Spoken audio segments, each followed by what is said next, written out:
mula hanggang 100 hanggang 500 na mga milyonaryo at bilyonaryo. At yung perang magagamit makukuha natin dito ay isupport natin sa mga magsasaka, isupport natin sa mga sektor ng kalusugan, isupport natin sa paglikha ng trabaho.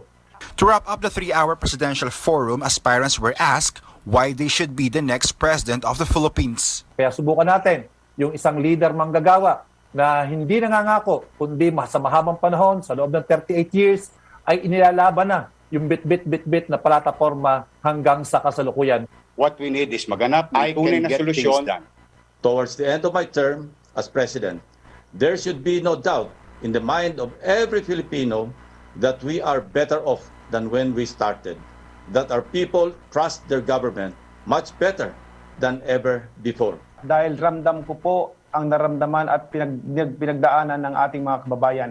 Kung paano ako nangarap para maiahon sa kahirapan ang aking pamilya, ang aking mga relatives. Ganon din po ang aking pangarap na maiahon sa kahirapan ang buong sambayan ng Pilipino. Ang inaalok kong uri ng pamamahala, isang gobyernong tapat, mahusay, masipag, at laging maaasahan. At ngayong 2022, the last man standing will still be a woman. Anjo Alimario, CNN Philippines. The aspirants also addressed a host of other issues during the KBP's town hall. These include the granting of legislative franchise to online sabong operators, the establishment of Boracay Development Authority, and the congestion in the country's jails. George Cahiles has more. The rehabilitation of the world-famous Boracay Island in Aklan was among the priority projects of the Duterte administration. To maintain and further develop the top tourist destination, some lawmakers proposed the creation of a separate government agency that will focus on this, the Boracay Development Authority. The Boracay Development Authority. During the KBP forum, the presidential aspirants were asked if they'll push for this measure if they win the elections. Partido Reforma Standard Bearer Senator Panfilo Lacson says he'll sign it.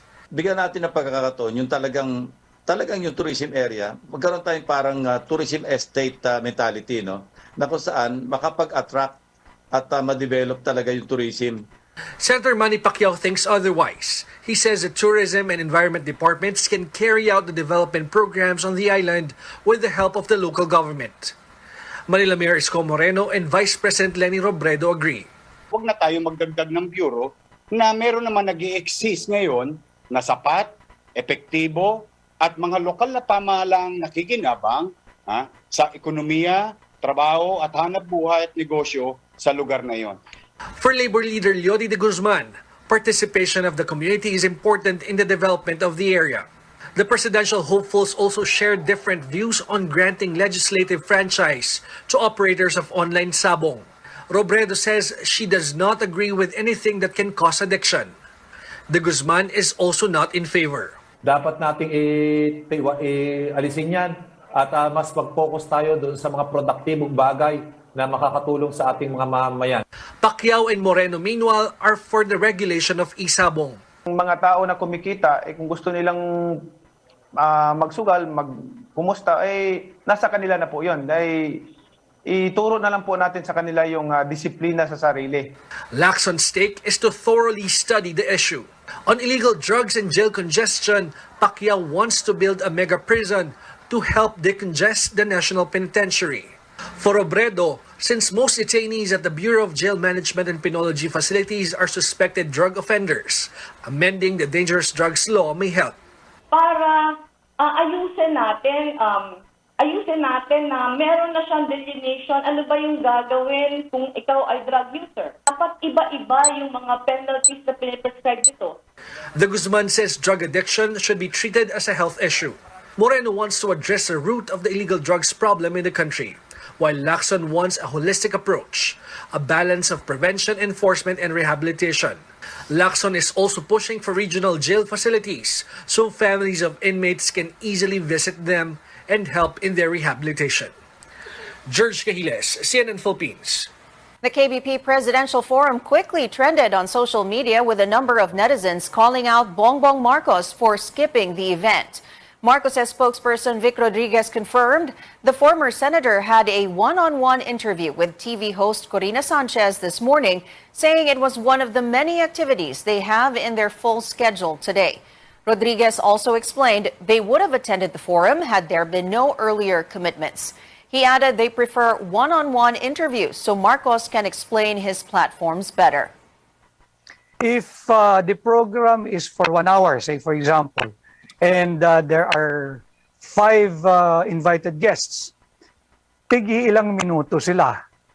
Can you honestly explain to the Filipino people your stand and the opinion on the problems in the West Philippine Sea? Okay? Yung foreign policy and foreign relations ng bansa, may explain mo ba in 3 minutes na maunawaan ng tao? Baka lalo lang malito ang tao. Yung drug problem, peace and order, yung economy, yung pandemic response, yung ating magiging tugon sa recovery ng economy post-pandemic, kaya ba nating paliwanag yan in 15 minutes or even 30 minutes?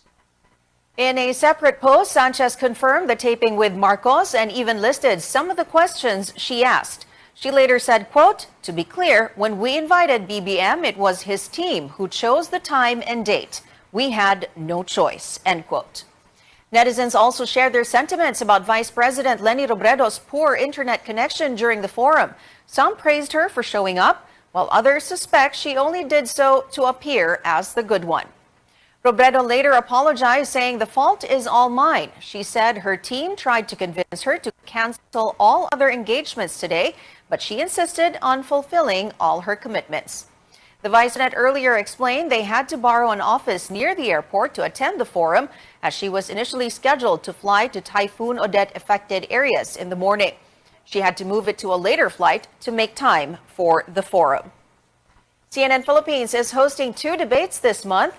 Catch our vice presidential debate on February 26th and presidential debate on February 27th. We are calling on all aspirants for the 2 highest positions to face the Filipino voter. Who are seeking the highest office of the land. Unedited, unfiltered, coming soon. A CNN Philippines special presentation, The Filipino Votes 2022 Presidential Debate. Also, get to know some aspirants vying for a Senate seat on the next CNN Philippines Senatorial Forum. Antique Representative Loren Legarda, former Defense Chief Gibo Teodoro, and former Senator Sonny Trillanes will be answering questions on issues that matter to Filipinos. Catch that with our anchor Ria Tanhuatco Trillo this Sunday, February 6th at 7 p.m. only here on CNN Philippines. With a campaign season that begins Tuesday, the Commission on Elections Campaign Committee convenes to discuss guidelines on in-person activities. The committee meets with the Philippine National Police, the military, and the Health and Interior Departments to iron out details on in-person campaigns. The guidelines include requiring parties and candidates to secure permits from the campaign committee to make sure health protocols will be observed. Health protocol violations will be considered an election offense.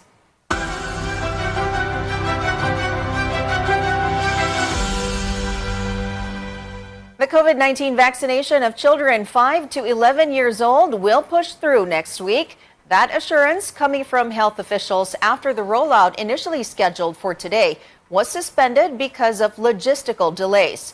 The 760,000 low-dose Pfizer shots allocated for the age group are expected to arrive in the country tonight. They were supposed to be delivered yesterday.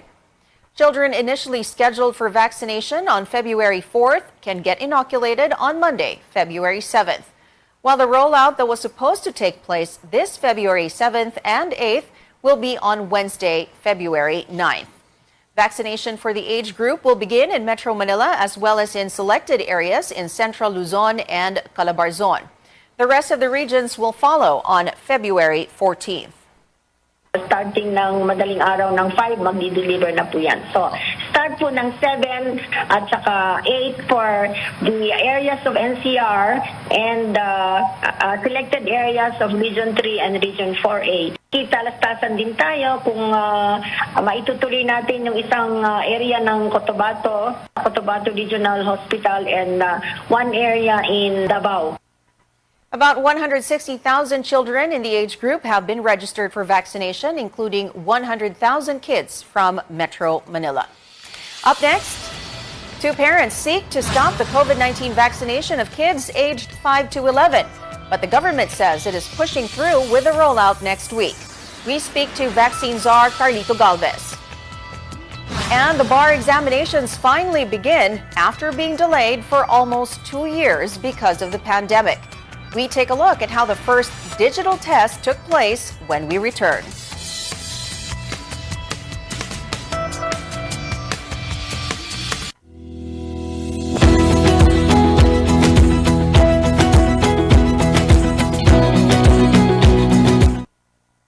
Libre ko San Miguel Beer, basta akin ng Tansan. Tansan? Sa San Miguel Oktoberfest Instant GCash Panalo Promo, uulan ng up to 100 million pesos in GCash prizes. Buy any San Miguel Beer, hanapin ang code sa crown. Kung meron, panalo ka! Iscan ang QR code sa mga posters at Facebook. I-type ang code and win! Sali na! Available in areas where allowed. See posters for full details. Promo runs from September 1 to December 31, 2021. Per DOH FDA CFR permit number 0424 series of 2021. Drink responsibly. RPN DXKP Pagadian. Ang inyong Radyo Ronda. RPN. RPN. Radio Philippines Network. Radio Philippines Network. Live to the world. Pinaagi sa FB page. Karon, mag-download na. Pinaagi sa Google Play o Apple Store, YouTube o Twitter. Alang sa mas kipakuskan ng mga balita, komentaryo, kasayuran o kalingawan. Ang mas kipakuskan ng inyong Radyo Ronda. Member, kapisanan ng mga broadcaster ng Pilipinas.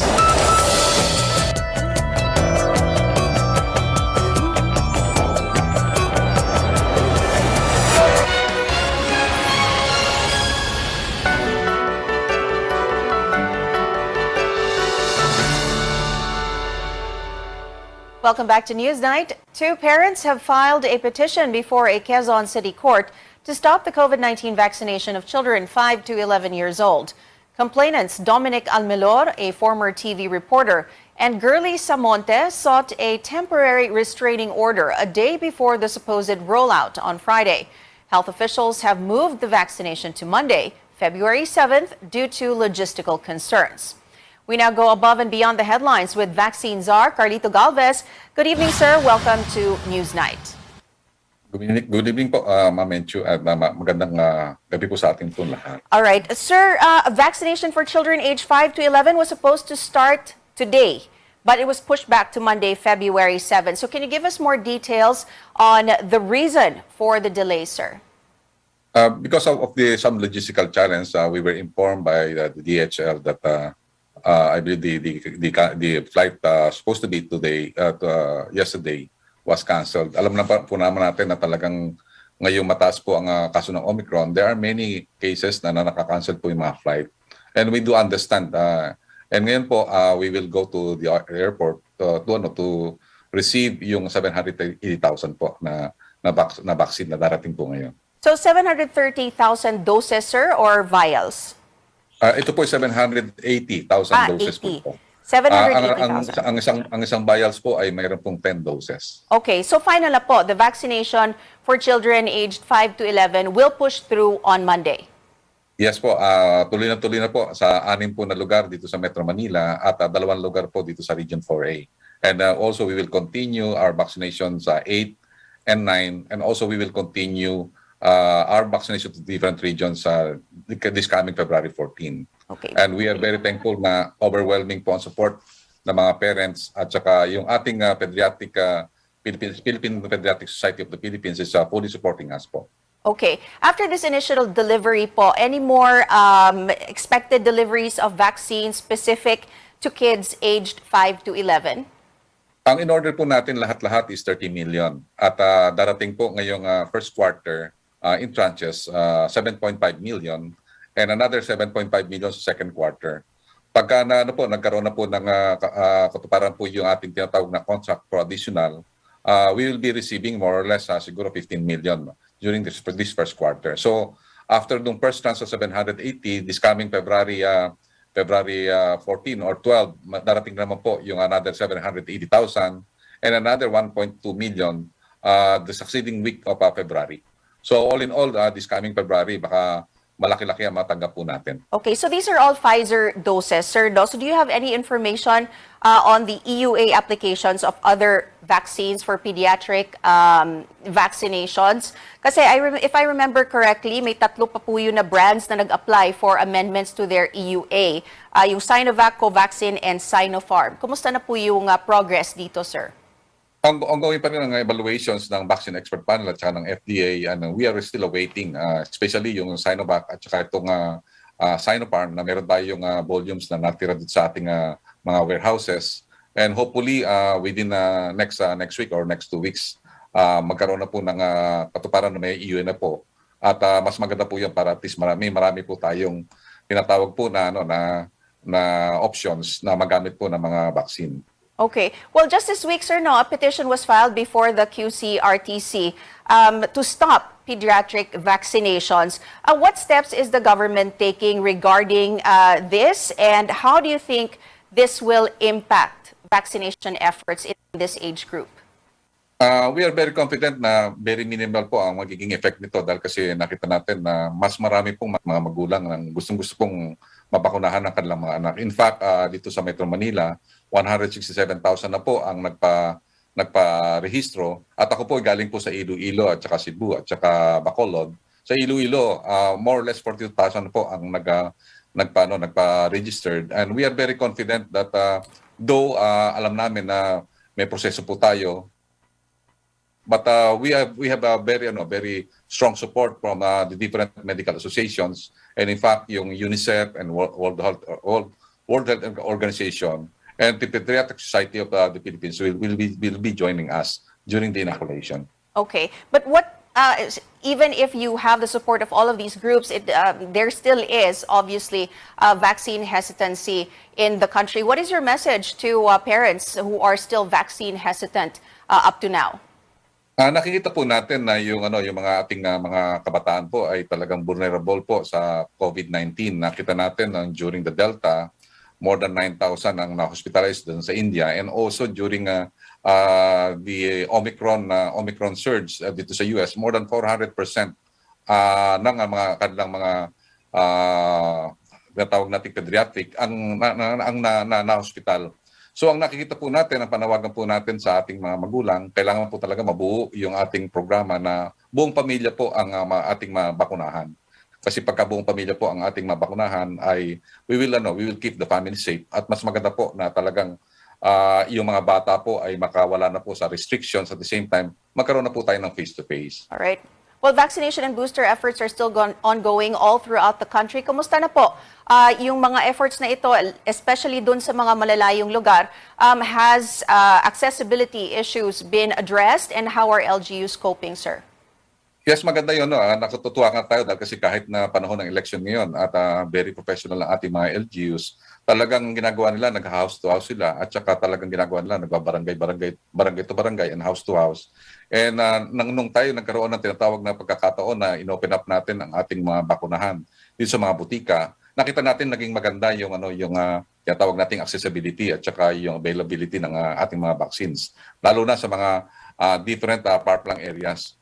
So nung nagpunta kami sa Cebu at saka sa Iloilo at saka sa Bacolod, tuwan-tuwa po sila dahil kasi sa lahat po ng butika, darating po ang panahon na yung ating mga bakuna, sa lahat po ng butika all around the Philippines nationwide ay talagang magiging accessible na po sa ating mga kababayan. So yun po ang ating mga ginagawa po, at sa ngayon po tumutulong din ang ating private sector, tumutulong din po ang lahat ng different agencies, tumutulong yung ating mga tourism industry para mapalawig ang pagbabakuna po natin. Katulad po ng tinatawag natin pagbabakuna ng mga boosters.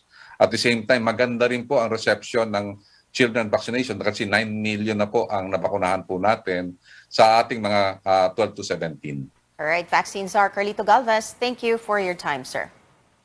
Public schools that will begin holding in-person classes next week will not receive additional funding for now. That's according to Education Undersecretary Annalyn Sevilla, who says the 2022 budget is still fresh and that funds allocated for schools are still full. But she adds the agency had allocated standby aid in case schools need it. Over 300 schools will resume in-person classes next week. After almost 2 years of waiting, the Philippine bar exams finally began amid the COVID-19 pandemic. Almost 11,700 examinees took the first day test, which was digitalized for the first time. Stanley Gahete gives us a look. Crowds of supporters cheered them on as examinees trooped to testing sites. These were the usual scenarios as law graduates prepared to take the bar exams before the pandemic. But COVID-19 is a game changer. Examinees are now by their lonesome. Actually, pareho po. Nakatulong naman siya. Kasi nga, mas mahaba yung namin para mag-aral. Naging on-off po yung review namin eh. It is the first time for the exams to go digital in 31 locations nationwide. Dumaguete City in Negros Oriental is hosting the exams for the first time. The local government helps in traffic management and making sure the testing days are safe and that minimum public health protocols are strictly observed. Apart from the segregation of the unvaccinated with the vaccinated, we segregate the cases where there can be a high level of suspicion of infection, and therefore we have what we call an isolation site. The government has set rules for examinees who caught COVID-19 and recovered. But for those who tested positive just days before the exam, kami po naman ay isang institusyon na kailangan pangalagaan ang aming rationale. And ang aming rationale is the application of a rule of just law. Another first, examinees are with their laptops with downloaded software to take the test. The earliest examinee to finish the exam was at 8:58 this morning, which I think gives you a clue as to the type of exam. The Supreme Court releases the exam results in 5 to 6 months, but it hopes the period will be shorter, this time with the digitalized process. Bar exam chairman Associate Justice Leonen gives some tips for the examinees for the second testing day on February 6th. Ang advice ko para sa mga examinees for day 2 to live in the present moment. Huwag sila magmadali. Stanley Gahete, CNN Philippines. Still ahead on Newsnight. After a delay in his 2022 season debut, Olympics pole vaulter EJ Obiena is ready to take on a number of global competitions this month. And knowing Taylor Swift's lyrics by heart might earn you a few points in this class at New York University. Details when we return.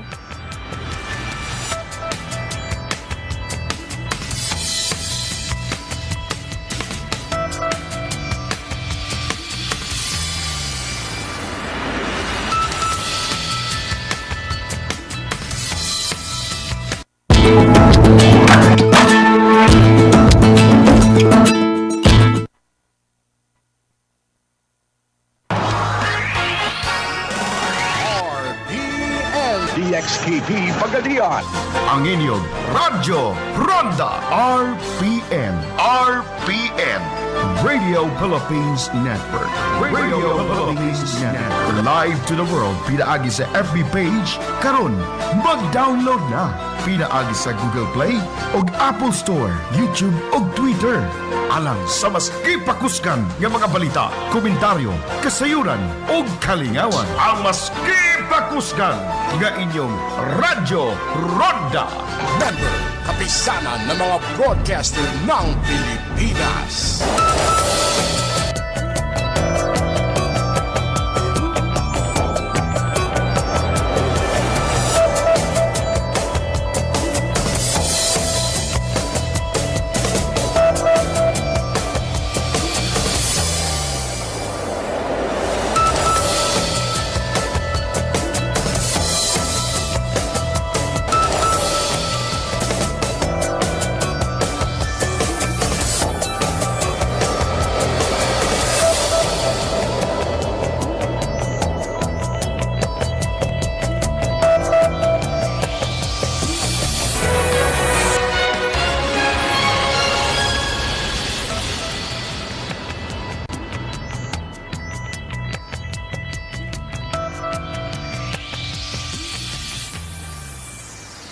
Welcome back. Pole vault sensation EJ Obiena is kicking off his 2022 season with 5 international tournaments in the February lineup.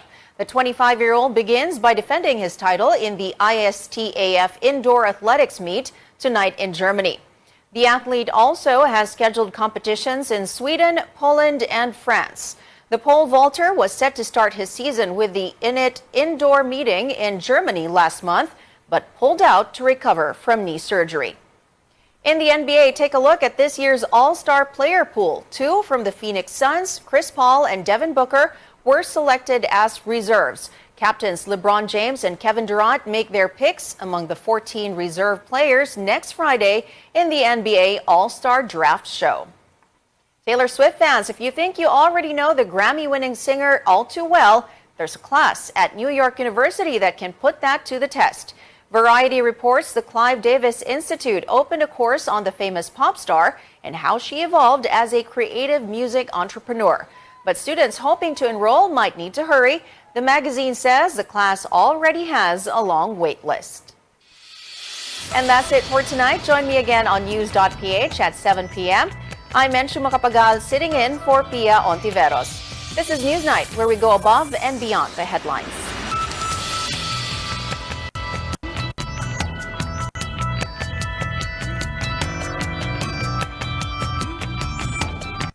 For very young audiences, parental guidance is advised.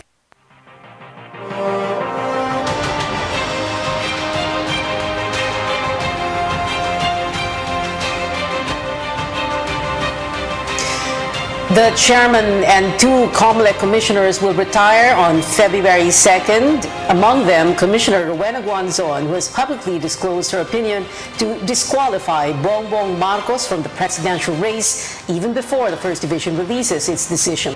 Guanzon is retiring with a bombshell, an alleged attempt to delay a decision on the Marcos DQ case. Amy Ferolino, the commissioner writing the resolution, denies the claim but has yet to release a ruling, and chances are it may be handed down after Guanzon's retirement.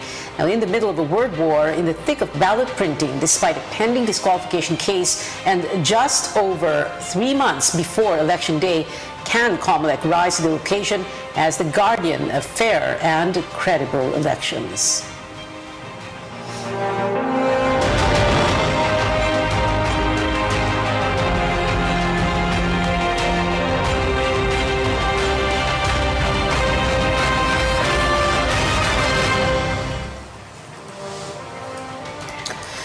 Good evening, I'm Pia Ontiveros. Welcome to your weekly political appointment fix, politics as usual. Our guest tonight, COMELEC Commissioner Rowena Guanzon, the very controversial, very well known, at least in the last few weeks, and retiring tomorrow.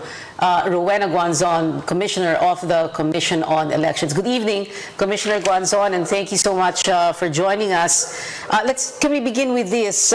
So your retirement is tomorrow, February 3, Wednesday.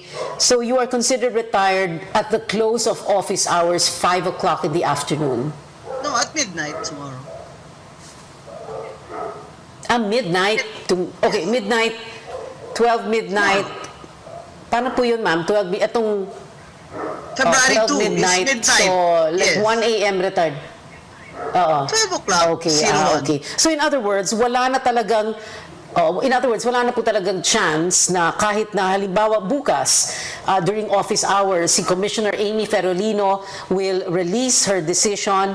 Wala na kayong chance to formally file your dissenting opinion so that it becomes your vote in the DQ cases against Marcos. Wala na pong chance yun. That is precisely why I came out to the public, because I believe Commissioner Ferolino's engaged in the design to really delay it until after I retire. And on February 3, Commissioner Casiejo, I will also move as a presiding commissioner of the 2nd Division, so 2 of us cannot vote.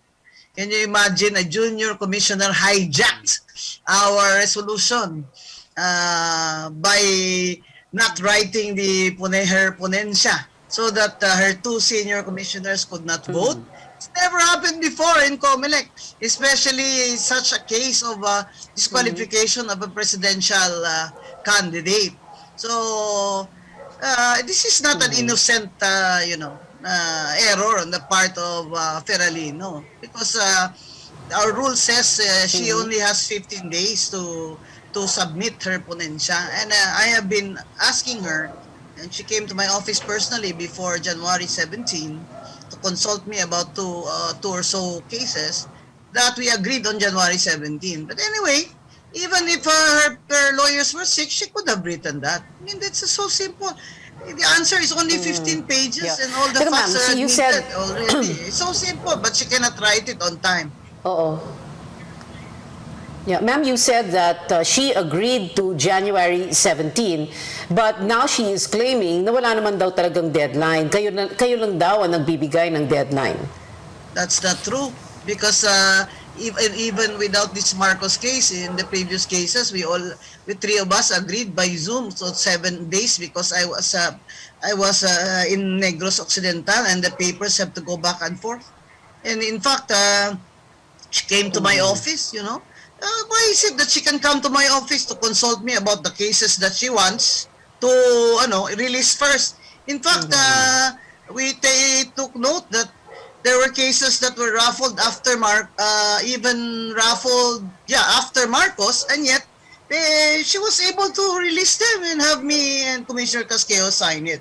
So her delay is really unacceptable, and under our rules it's only 15 days, so she cannot feign she cannot use that as a defense. Her incapacity, or I don't know, why doesn't she just admit that she doesn't know how to write these decisions, because she doesn't have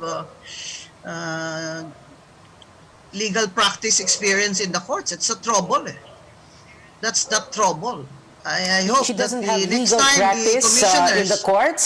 Ma'am, she is a she's lawyer, never no? practiced in She's the a courts, lawyer, passed the bar in 2007. Oh, yeah. Really? Yeah, but she did not practice But she in the was, courts. When before she her passed the appointment in bar- November 20... Yeah. You finish? Oh, sorry, ma'am. She passed the Before bar, she she was was already appointed an November employee of 2020 to Comelec. COMELEC. Oo. Okay. So wala pa siyang, hindi pa siya humaharap sa husgado sa anumang korte. In other words, like you said, she has not practiced in the courts. I don't think she's got to court even for change of name. That's the trouble. That's why the reform I want is for constitutional commissioners to go through past the Judicial and Bar Council for interview and testing. Even the psychological test, psychiatric testing.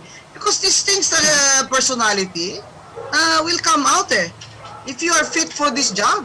The Supreme Court really and the Judicial Bar Council very strict with this. We had a very long psychological test and interview. These problems can be avoided by vetting by the Judicial and Bar Council before they are shortlisted. Well, ma'am, everybody loves a guessing game, and you seem to be able to play that guessing game. Kayo po yung nagbibigay ng clues, no? So the question here is, who is this male senator from Davao who reportedly tried to get Commissioner Ferolino to delay the release of this decision? Because we all know there are two male senators from Davao. There is Bongo, there is Bato de la Rosa, and there's a dark cloud hanging over both their heads. So sino po yung tinutukoy nyo na senador? I already said his name to Senate President because he's the Senate President. So I think I will consult him again after I retire. If he challenges me to divulge, I don't know if a senator will challenge me to divulge.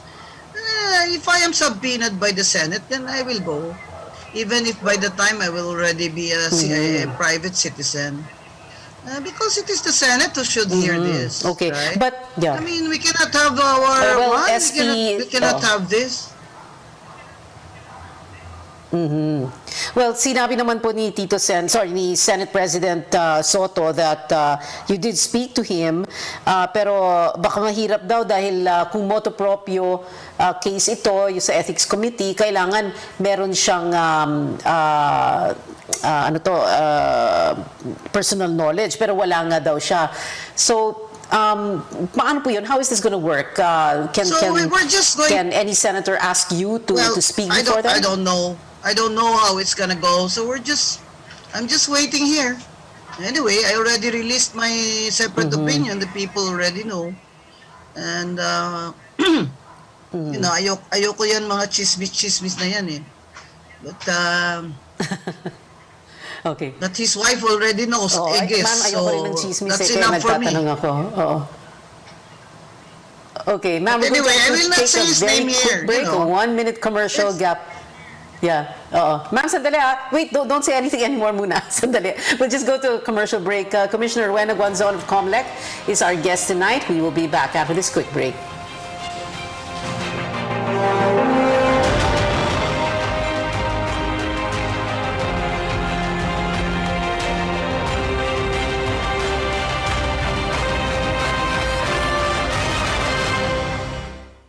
Times. Sam Tadwani, CNN Philippines.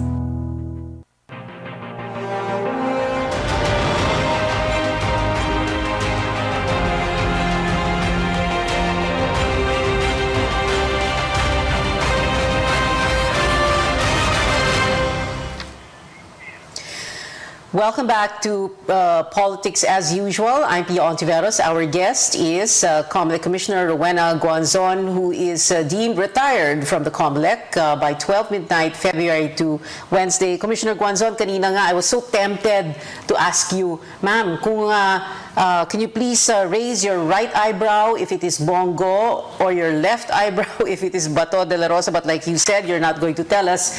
But anyway, I just wanted to go to the Davao connection because Commissioner Amy Ferolino, like we discussed earlier, appointee of President Duterte, she was Davao del Norte provincial election officer, and before that, Compostela Valley. So, yun po yung Davao connection, kumbaga. And what do you know about that? It's already very clear that she was appointed because she's from Davao and she was nominated by that group. But as I said, that's the trouble eh. It's okay if they're political appointees as long as they're competent. Because now, Commissioner Feralino is making her incapacity or slowness in reading the records as an excuse for not being able to finish it in 15 days, despite our rules. But I already told the Senate President, I think we should leave it at that because I think that's not fair also to their wives, you know. Let's go to the Senate if I have to. But for now, I have accomplished what I want, that my separate opinion is already out there in the public. Even the justices someday can read it because it's online. Ma'am, okay, you're not going to divulge the identity of this male senator from Davao who tried to intervene in this, quote-unquote, intervene in this case. But can you at least tell us, how did the alleged attempt to intervene happen? Ano yung circumstances? Phone calls were made? Ano po yung mga salita na sinabi o binanggit kay Commissioner Ferolino? No. I will say that in the Senate if I am subpoenaed. It's not fair to Feralino also. That, we can see each other in the Senate so that we are both under oath. Yeah. Did Commissioner Ferolino share that with you, or did that information come from someone else? You know, we commissioners, we talk, you know, we're honest with each other, especially if they need also my what do you call this, favorable guidance, vote to the cases that they want, no? So, you know, you have to talk to your presiding commissioner. That is the custom there. So before this delay happened, she was still talking to me. In fact, she's at liberty to just go to my office anytime. Even Commissioner Casqueo anytime can call me. That's the job of the presiding commissioner. You should be like, you know, the ate of the commissioners. You know, I understand. Yes, some of them have compromisos, but I will not say it here because it's not fair to her. You should meet in the proper forum. When I file an impeachment case against her, But I like the if way I file an impeachment case against her, then we will see each other also in the House of Representatives. Because what she's doing violates Well, I like the way you Section answered the 3C question, ma'am. of the Anti-Graft and Corrupt Practices Act, which is an impeachable offense. This is betrayal of public trust. But ma'am, yes, I understand, ma'am. I like the way you answered the question, because my question was, did Commissioner Ferolino share that information with you? And then you answered it by saying, well, among commissioners, we share, we talk, etc. That sounded like a kind of a yes. Am I correct? I'm just guessing. I'm just listening to your words as a journalist, and that's what I pick up.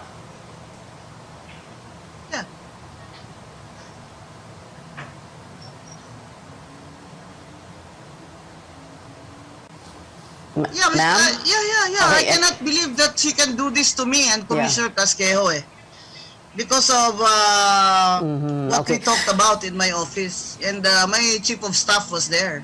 And my chief attorney was also there at the door. So it's not fair. Not fair to me that she disrespects me as presiding commissioner. And now she is also delaying the draft resolution so that Commissioner Casquejo will not be able to vote. Maybe they suspect that Commissioner Casquejo's vote is also to DQ. That's why. Okay. Ma'am, you've already said Ferolino is delaying the release of her decision, but has she written it? Nasulat na po Has she ba? written it? I don't know. Yung wini-withhold lang. She has written two memoranda, one to chair and one to me. But if she spent the time she spent writing the explanations for her delay, she spent sitting down writing it, by now she's finished na. See, Chairman Sharif Abbas, who's also retiring, saying he will not intervene in what he says is a division problem. Is this a division problem? No. Because the integrity of the Commission on Elections is at stake here. You imagine? That's why we asked her that's why in the executive session, I asked him, Chairman, buligi na lang ako, you help me. Since she's not answering the calls of Commissioner Casquejo, why don't you be the one to call her? Because she will not, surely she will not ignore your calls. And, well, the most that she did was send Chairman Abbas also a memorandum explaining to him. Puro naman tatsak, walang sulat. Nako, talagang parang scorched earth policy si Commissioner Rowena Guanzon, our guest tonight here on Politics as Usual. We're going to take one last quick short break and then we're going to go into the final stretch of the show. This is Politics as Usual. Be right back.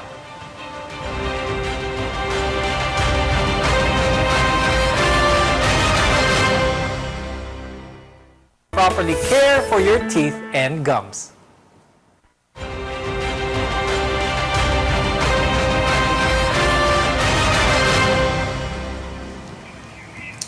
We're now on our final stretch. Here with us, Commissioner Rowena Guanzon of the Commission on Elections, who is retiring midnight February 2, Wednesday, from the COMELEC after having served a 6-year term. Ma'am, tomorrow what's going to happen? You have a retirement ceremony at Sofitel. What's going to happen there? Well, it's a very formal event. You will be in our robes. It will be like an en banc session. Declaring a retirement of Chairman Abbas, myself, and Commissioner Cole. And, it will be ceremonial largely. And, of course, because of COVID, we don't really have many guests. I don't have any guests at all, just my staff assisting me. Okay. But and, the important thing... important thing is to remember is that the President has to appoint 3. The President has to appoint a new chair and 2 commissioners after this. Okay. And after this, of course, ma'am, for you, you're going to be busy with a possible, like you already said, no, a possible filing of a possible impeachment complaint against Amy Ferolino, a possible appearance before the Senate if they call you to talk about who is this male senator from Davao who tried to intervene. And also, you also are going to be working, sharing more about this Marcos DQ case decision. Yes, I Can you will. share more with us, ma'am? I have many invitations now to join, fora, especially the young people. I want them to understand, as part of their leadership training, understand how I made that decision. And then, well, it's easy now to go around the country just by online. So I want to keep on explaining my vote so that the people also will have a right to informed consent. Talagang I have to repeat that Marcos Jr. was convicted 4 times, 4 violations of the National Internal Revenue Code, convicted by the trial court and the Court of Appeals.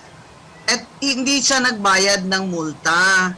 So what can I do, di ba? But to based on substantial evidence, I really concluded that he was convicted of a crime involving moral turpitude. Okay, and we understand. I wonder if you can share. No, you're going to, apart from all those fora that you will be attending, that you have said yes to, all these invitations, you will be sharing more information here in Metro Manila via billboards. Well, no, I'm going to put up billboards so people will not forget that I already said that. So I have to make good my word. I'll put up billboards with my, my slogan, labanan ng mali, labanan ng masasama, fight evil. Because this is already, our countries, it's already scary. Scary. And the president has no candidate for president. So, kanya-kanya. So I want also that my contribution will be that the people will have an informed consent as to who to vote for. Because can you imagine, if you vote somebody who is disqualified there, can you imagine? That's why we have laws and we have rules so that we do not allow candidates who are disqualified to run. Maybe it confuse our voters. That is, it is not, I do not. The trouble is that they have this grand design that they will just, bulldoze their way there to the elections, and hopefully the Supreme Court will not rule on it before this election. And then they're hoping to win so that he can sit, even if the Supreme Court will disqualify him in the end.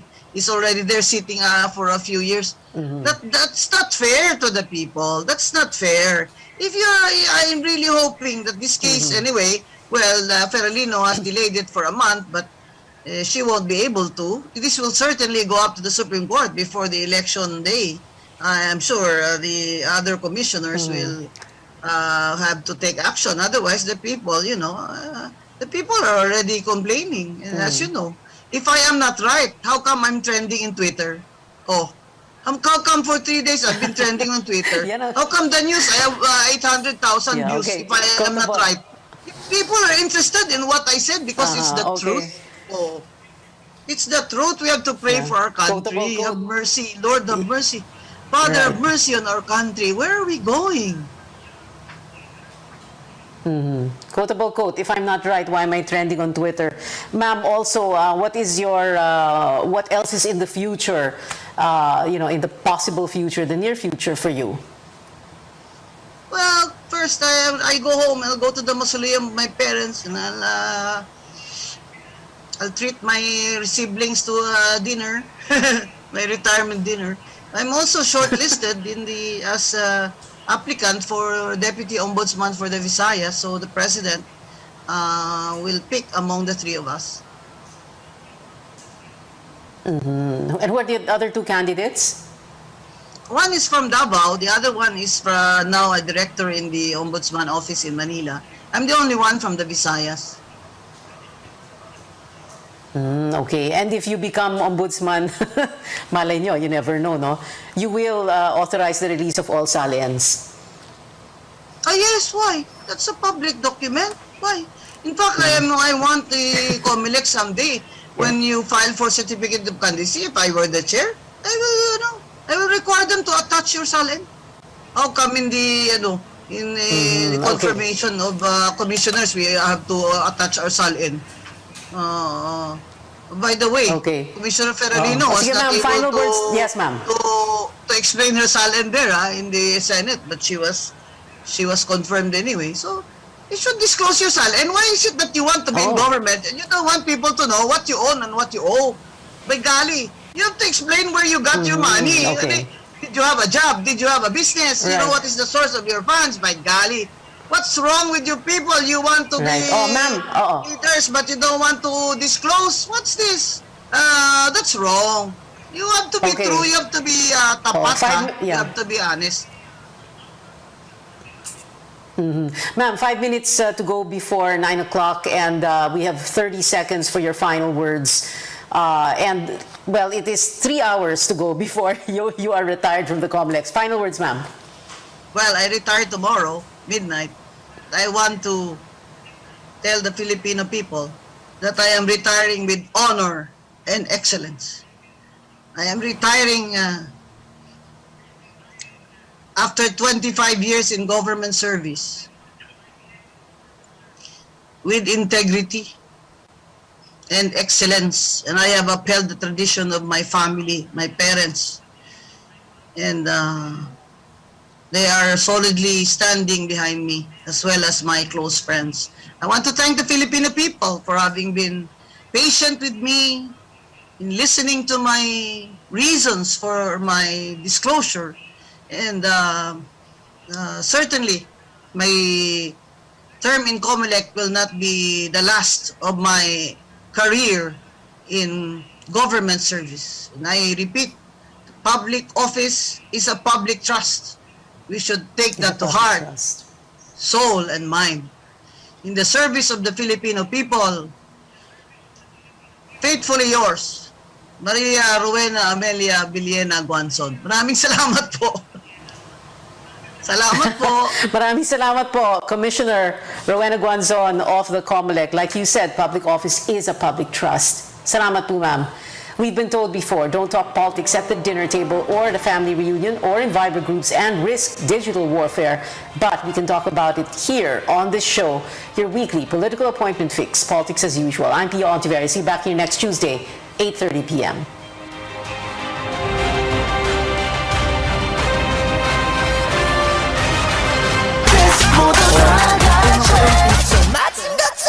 Bang, bang.